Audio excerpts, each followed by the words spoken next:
চট্টগ্রামে আতশবাজি থেকে প্লাস্টিকের গুদামে আগুনের ঘটনা ঘটেছে। সন্ধ্যায় বন্দর এলাকার মুনিরনগরে এই ঘটনা ঘটে।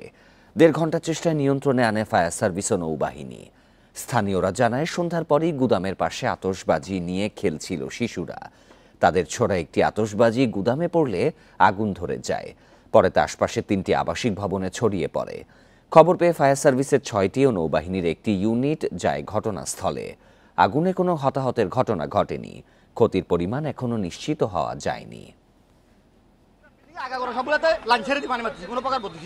এখান থেকে ছোট ওই বোমের কারণে আগুনটা লাগছে।